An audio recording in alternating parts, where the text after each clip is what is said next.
Una gloria peculiar. Como las Escrituras revelan su completa veracidad. Por John Piper. Capítulo 15. En los milagros de Jesús.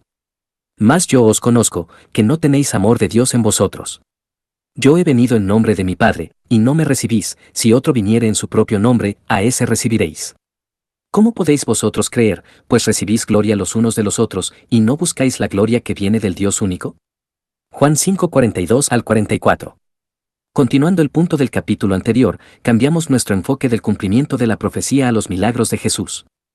Estamos argumentando que las Escrituras ponen la gloria de Dios en exhibición a través del cumplimiento de la profecía, los milagros de Jesús y el fruto del amor en la vida de sus discípulos. Estamos profundizando en la declaración acerca de la Biblia en el Catecismo de Westminster, que las Escrituras manifiestan en sí mismas que son la palabra de Dios por el alcance del todo, que es dar toda gloria a Dios. Las Escrituras no solo dicen que Dios actúa para su gloria, sino que nos muestran cómo lo hace. Llaman nuestra atención a una gloria peculiar de Dios. Similar a la manera en que el cumplimiento de la profecía revela la gloria peculiar de Dios en Cristo, así también lo hacen los milagros de Jesús. Los milagros no proporcionan una base para la fe bien fundamentada simplemente porque eran signos del poder de Dios. Ellos dieron lugar a una fe salvadora en aquellos que vieron en los milagros el poder exaltador y abnegado de Dios, quien salvaría a los pecadores, no por un poder que someta a la naturaleza, sino por el sufrimiento que someta al alma. Yo, si fuere levantado de la tierra, a todos atraeré a mí mismo. Juan 12:32. La aparente debilidad de la cruz, soportada por la persona más majestuosa e inocente, es la gloria peculiar que nos lleva a una fe bien fundamentada. Los milagros de Jesús fueron el fundamento de esta fe porque tenían una gloria peculiar en ellos. ¿Dónde vemos eso en las Escrituras? Los vínculos entre milagros, gloria y fe. Cuando Juan escribió, vimos su gloria, gloria como del unigénito del Padre, lleno de gracia y de verdad. Juan 1:14, parte de esa gloria fue la gloria de sus milagros, que Juan llama regularmente señales. Sabemos esto porque después del primer milagro de Jesús, Juan dijo: este principio de señales hizo Jesús en Caná de Galilea, y manifestó su gloria. Juan 2:11. Así que Jesús sabía lo que estaba haciendo con sus milagros. Estaba dando señales. Y las señales mostraban su gloria. Esta fue la intención de ser parte de la base para proveer una fe bien fundamentada. Jesús habló repetidamente de sus obras como una buena razón para creer en Él. Las obras que el Padre me dio para que cumpliese, las mismas obras que yo hago, dan testimonio de mí, que el Padre me ha enviado. Juan 5:36. Las obras que yo hago en nombre de mi Padre, ellas dan testimonio de mí. Juan 10:25. Aunque no me creáis a mí, creed a las obras, para que conozcáis y creáis que el Padre está en mí, y yo en el Padre. Juan 10:38. Creedme que yo soy en el Padre, y el Padre en mí; de otra manera, creedme por las mismas obras. Juan 14:11. Fe sin la visión de la gloria. Jesús nos da una advertencia de que los milagros pueden conseguir seguidores sin ganar la fe salvadora. Hay una manera de creer en los milagros de Jesús sin creer en Jesús como lo que realmente es Él. El Evangelio de Juan es testigo claro de este peligro, y nos señala la gloria peculiar de los milagros que muchas personas no lograron ver. Por ejemplo, en una ocasión, Juan dice, hablándole estas cosas, muchos creyeron en Él. Dijo entonces Jesús a los judíos que habían creído en Él: si vosotros permaneciereis en mi palabra, seréis verdaderamente mis discípulos, y conoceréis la verdad, y la verdad os hará libres. Juan 8:30 al 32. Tenga esto en mente, Jesús está hablando con aquellos que en algún sentido habían creído. Sorprendentemente, responden críticamente: linaje de Abraham somos, y jamás hemos sido esclavos de nadie. ¿Cómo dices tú, seréis libres? Entonces Jesús nos deja pasmados. Recuerde que está hablando con aquellos que habían creído, diciéndoles: procuráis matarme, porque mi palabra no haya cabida en vosotros. Juan 8:37. Jesús enseñó muy claramente: el que cree en el Hijo tiene vida eterna. Juan 3:36. Pero ahora está diciendo que creen, aunque su palabra no haya cabida en ellos y aunque quieren matarlo. ¿Qué tipo de fe es esa? Antes de responder, note que esta no es la única situación en la que Jesús comentó una especie de fe que no era la fe salvadora. Cuando Jesús fue a la Pascua en Jerusalén, Juan comenta que muchos creyeron en su nombre, viendo las señales que hacía. Juan 2:23. Pero Juan agrega: Jesús mismo no se fiaba de ellos, porque conocía a todos, y no tenía necesidad de que nadie le diese testimonio del hombre, pues él sabía lo que había en el hombre. Juan 2:24 y 25. Evidentemente, esta fe no era del tipo en la que Jesús pudiera confiar. Algo estaba mal con esa fe. Habían visto señales y creían en el que las estaba haciendo, pero eso no era lo que Jesús buscaba. Del mismo modo, después de la alimentación de los 5.000, la multitud lo siguió con gran entusiasmo, para apoderarse de él y hacerle rey, Juan 6:15. Esto suena como una gran fe y lealtad. Pero Jesús les dice, me buscáis, no porque habéis visto las señales, sino porque comisteis el pan y os saciasteis, Juan 6:26. Entiendo que ellos vieron el milagro de la alimentación de los 5.000, pero en lugar de ver esto como un signo de una gloria peculiar, lo vieron como una prueba de que Jesús tenía el poder de satisfacer sus necesidades físicas y ser un rey que podría hacer su vida más segura y próspera. Jesús no estaba interesado en esa clase de fe. ¿Qué estaba mal? ¿Qué les faltaba? Incluso sus hermanos vieron los milagros, pero no creyeron. Una clave para la respuesta se encuentra en la fe de los hermanos de Jesús, que Juan llama incredulidad. Estaba cerca la fiesta de los judíos, la de los tabernáculos, y le dijeron sus hermanos, sal de aquí, y vete a Judea, para que también tus discípulos vean las obras que haces. Porque ninguno que procura darse a conocer hace algo en secreto. Si estas cosas haces, manifiéstate al mundo. Porque ni aun sus hermanos creían en él, Juan 7:2-5. Esa es una declaración muy fuerte, ni aun sus hermanos creían en él. Y lo que es más asombroso es que Juan da esta declaración como la razón, porque, de lo que acababan de decir, haces grandes obras, grandes milagros. Sube a Jerusalén y muéstrate al mundo, esto es lo que Juan llamó incredulidad. Hasta este punto en el Evangelio de Juan, Jesús había convertido el agua en vino, Juan 2:1-11, sanado al hijo de un oficial, Juan 4:46-54, sanado a un hombre que había estado paralizado durante 38 años, Juan 5:1-12, alimentó a 5.000 con 5 panes y 2 peces, Juan 6:1-14, y había caminado sobre el agua, Juan 6:19-21. Evidentemente, los hermanos de Jesús estaban siguiendo todo esto, y estaban muy entusiasmados con las posibilidades de crear un gran movimiento de personas siguiendo a Jesús. Así que dicen, en efecto, deja de ser tan discreto. Nadie trabaja en secreto si busca ser conocido abiertamente. Muéstrate al mundo. Y Juan aclara que la razón por la que pensaban todo esto era porque ni aun sus hermanos creían en él. Así que sus hermanos ven los milagros, creen que Jesús los está haciendo, están entusiasmados con el impacto que esto podría tener, pero no creían. ¿Qué les falta? La pista está en el hecho de que le dicen a Jesús que vaya a Jerusalén y se muestre públicamente, pero Jesús les dice que no, para luego ir de manera privada, en secreto, después que sus hermanos habían subido. Entonces él también subió a la fiesta, no abiertamente, sino como en secreto, Juan 7:10. Ellos quieren que vaya a hacer maravillas para que sea exaltado por las multitudes. Pero Jesús sube sin aspavientos y comienza a enseñar. De hecho, el contenido de su enseñanza, en todo caso, va a arruinar las posibilidades de ser exaltado por las multitudes. Él les dijo a sus hermanos antes de partir para la fiesta, no puede el mundo aborreceros a vosotros, mas a mí me aborrece, porque yo testifico de él, que sus obras son malas, Juan 7:7. La gloria peculiar puede ser vista únicamente por el corazón correcto. Lo que Jesús dice en Jerusalén, después de negarse a buscar una gran multitud, nos muestra lo que estaba mal con la fe de sus hermanos. Él dice a los judíos, mi doctrina no es mía, sino de aquel que me envió. El que quiera hacer la voluntad de Dios, conocerá si la doctrina es de Dios o si yo hablo por mi propia cuenta. El que habla por su propia cuenta, su propia gloria busca, pero el que busca la gloria del que le envió, este es verdadero, y no hay en él injusticia, Juan 7:16-18. Aquí está la clave. ¿Cuál es la marca del hombre que es verdadero y en quien no hay injusticia? No busca su propia gloria, sino la gloria del que lo envió. La marca de la autenticidad de los milagros de Jesús no es simplemente su poder, sino que su poder estaba en el servicio de la humildad que exalta a Dios, y no en complacer a la muchedumbre autoexaltadora. Esta fue la gloria peculiar de sus milagros. Esto es a lo que apuntan las señales. Este Mesías no era lo que esperaban los hermanos de Jesús o cualquier otro. Sin duda, Jesús iba a ser llamado Hijo del Altísimo. Sin duda, a él se le iba a dar el trono de David su padre, y reinará sobre la casa de Jacob para siempre, y su reino no tendrá fin, Lucas 1:32 y 33. Pero el camino a esa gran gloria era lo que nadie esperaba. Sería a través del sufrimiento y la autonegación, no la popularidad autoexaltadora. Sus hermanos no vieron esto, y su entusiasmo por los milagros de Jesús fue, de hecho, incredulidad. Juan 7:5, no se basaba en una visión de la gloria peculiar. Jesús no dice que esta incredulidad se deba a la ignorancia acerca de las profecías del Antiguo Testamento sobre el Mesías sufriente, sino a un corazón humano que no tiene su voluntad en sintonía con la voluntad de Dios.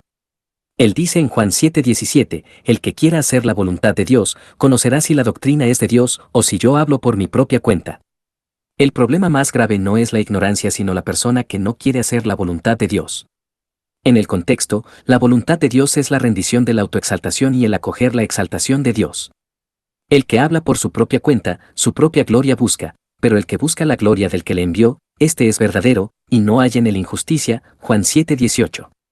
Así, donde la voluntad humana goza y persigue la autoexaltación en lugar de la exaltación de Dios, el verdadero Jesús no será atractivo ni reconocido por lo que realmente es, la gloria será invisible, y sus milagros, por lo tanto, serán malinterpretados.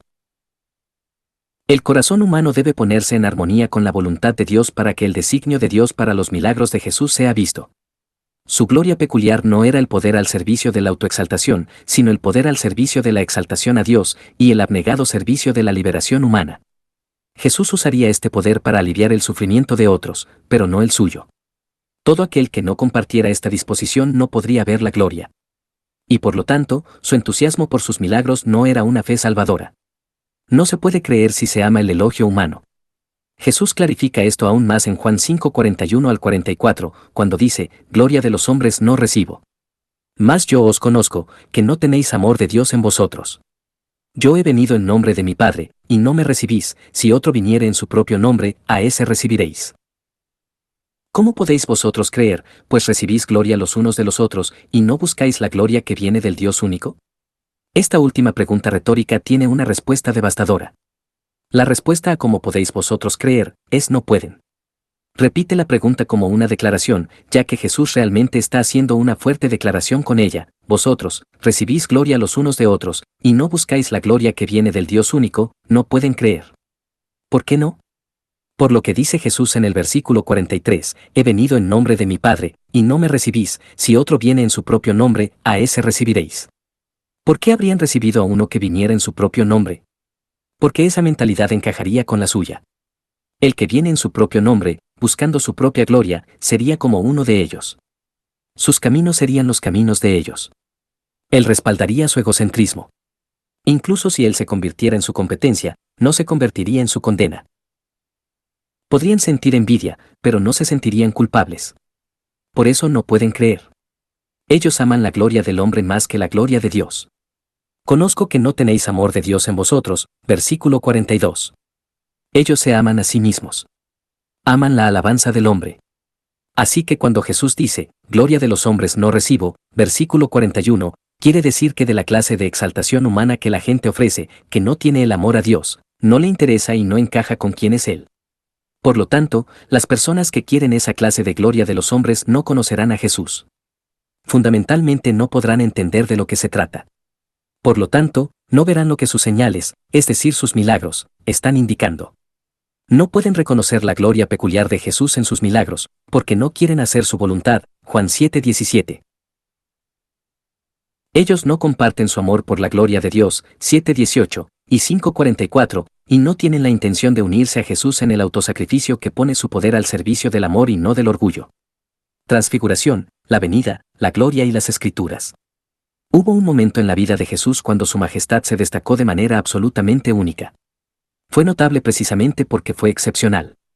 En el monte de la transfiguración, la gloria divina de Jesús brilló de manera inmediata y espectacular. Para nuestro propósito aquí, lo que es más significativo acerca de esta excepcional revelación de su gloria es el impacto que ocasionó sobre el apóstol Pedro y lo que él hizo con esto.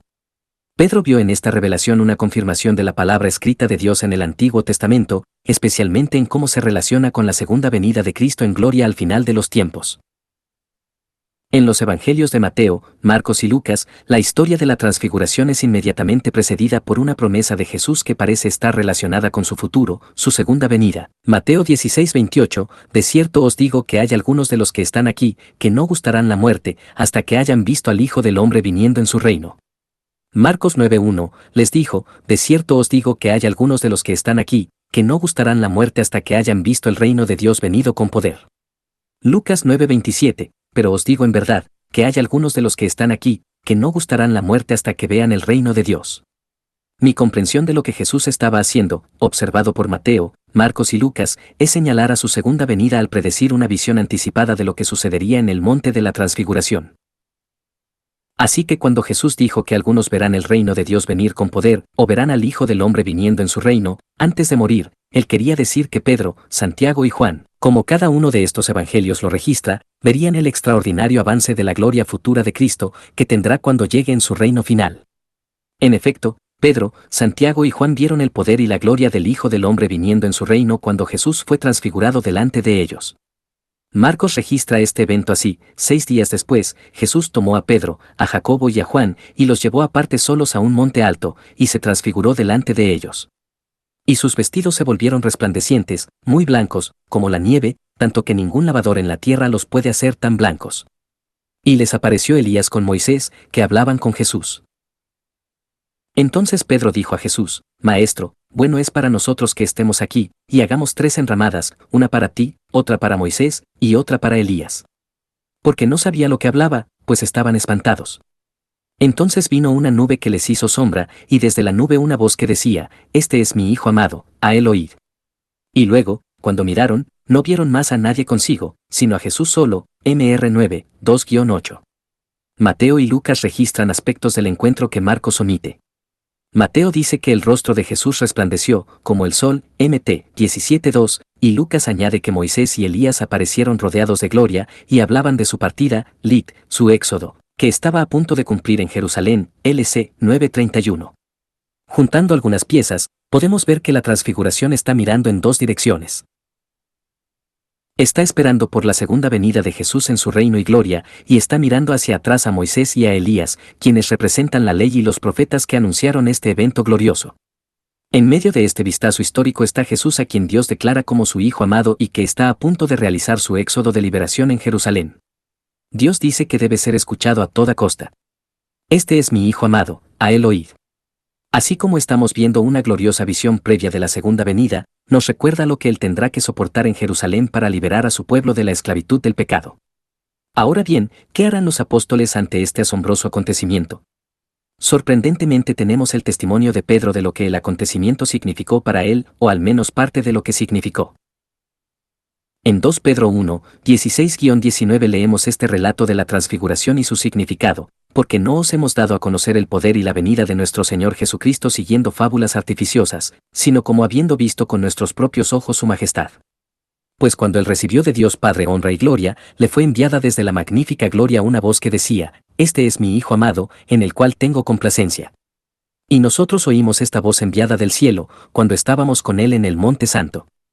Tenemos también la palabra profética más segura, a la cual hacéis bien en estar atentos como a una antorcha que alumbra en lugar oscuro, hasta que el día esclarezca y el lucero de la mañana salga en vuestros corazones. Al igual que Mateo, Marcos y Lucas, Pedro conecta la transfiguración con la segunda venida de Jesús.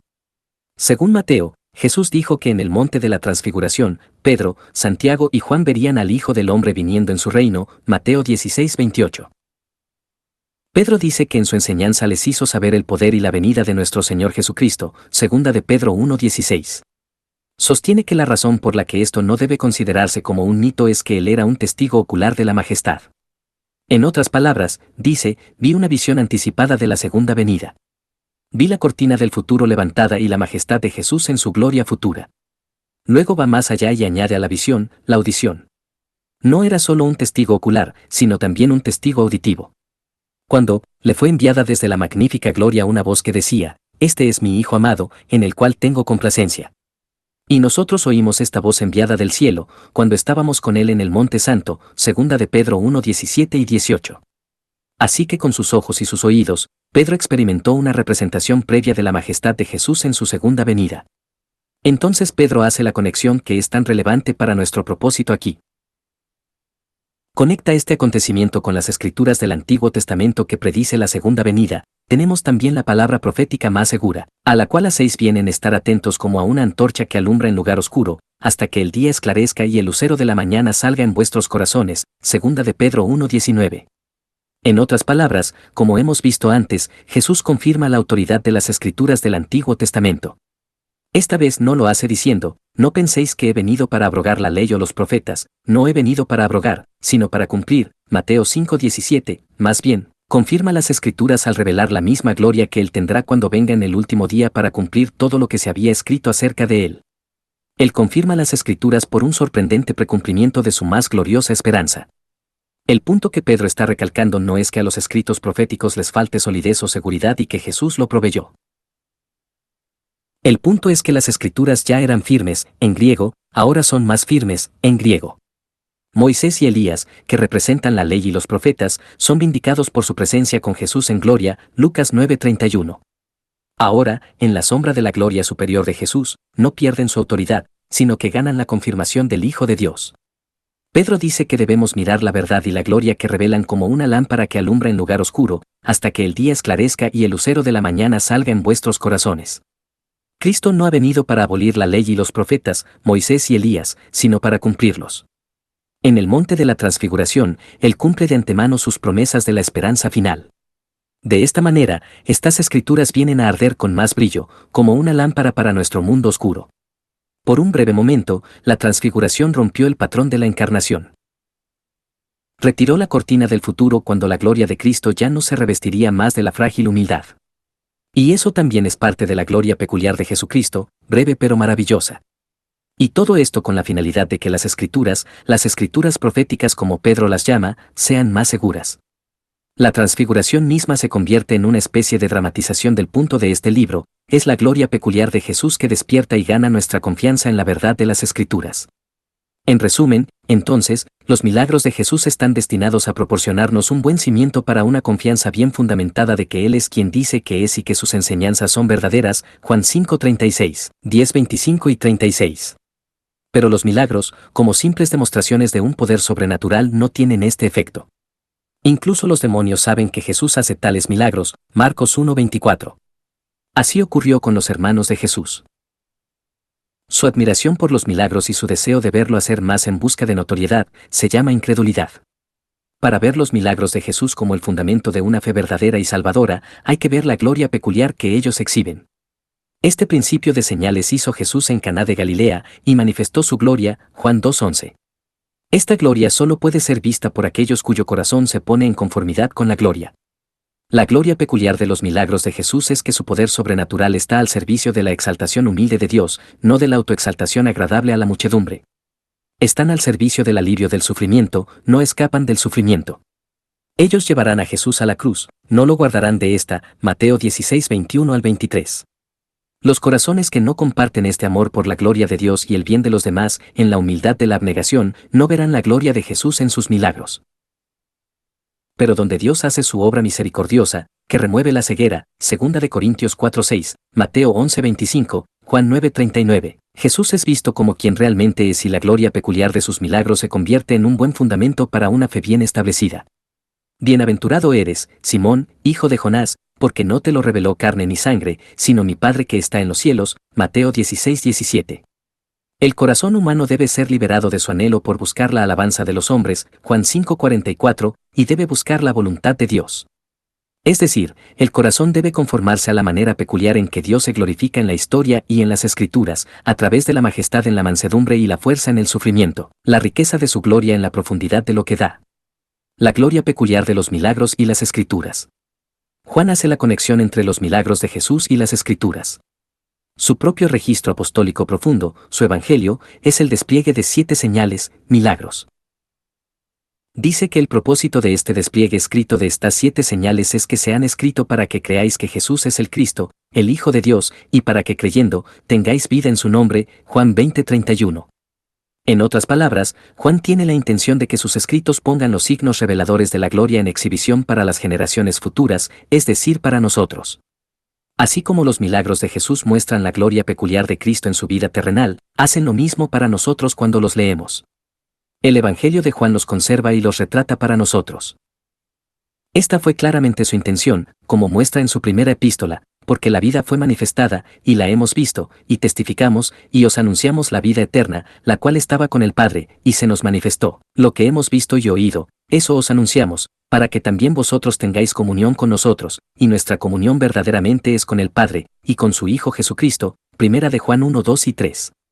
Así es como Jesús quería que funcionen las Escrituras guiadas por el Espíritu de sus apóstoles. Serían la manera en que las generaciones posteriores verían lo que la primera generación vio, la gloria de Cristo. Eso es lo que Jesús dijo, cuando venga el Espíritu de verdad, Él os guiará a toda la verdad, porque no hablará por su propia cuenta, sino que hablará todo lo que oyere, y os hará saber las cosas que habrán de venir. Él me glorificará, porque tomará de lo mío, y os lo hará saber. Juan 16, 12 y 13. El Espíritu Santo de Dios guiará a los apóstoles en toda la verdad, cuyo objetivo es glorificar a Jesús. Es decir, los escritos de los apóstoles están diseñados para resaltar y hacer visibles la gloria peculiar de la vida de Jesús, incluyendo sus milagros, para las generaciones venideras cuando lean las Escrituras inspiradas. Exhibición de la gloria peculiar. Así es como las Escrituras se manifiestan como la palabra de Dios, Catecismo Mayor. Persuasiva y profundamente, ponen en evidencia la gloria peculiar de Dios. Cuando Dios limpia misericordiosamente los efectos corrosivos del pecado sobre la plantilla de la gloria de Dios de nuestro corazón, vemos la iluminación del conocimiento de la gloria de Dios en la faz de Jesucristo. 2 Corintios 4:6. Esto encaja. Esto es para lo que estábamos hechos. Lo sabemos. Esta luz es su propia confirmación, así como la luz natural es su propia confirmación. Sabemos que estamos viendo la realidad. Al fin y al cabo, no deducimos por inferencia lógica que nuestros ojos están viendo objetos en el mundo, la vista es su propio argumento. Del mismo modo, en definitiva, no deducimos por inferencia lógica que los ojos de nuestro corazón están viendo la gloria peculiar de Dios en su mundo, la vista es su propio argumento. Así es como la gloria peculiar de los milagros de Jesús nos confirma que las Escrituras son la palabra de Dios. En el capítulo siguiente, reconoceremos una antigua razón por la que muchos han llegado a creer que la Biblia es verdadera, a saber, el efecto que ha tenido en la vida de las personas. La asombrosa verdad es que la Biblia aborda esto y lo relaciona directamente con la gloria peculiar de Dios que hemos estado observando. Por lo tanto, el efecto de la palabra en el cambio de vidas es parte de la intención general de Dios de revelar su autoautentificación en la gloria en y por la palabra.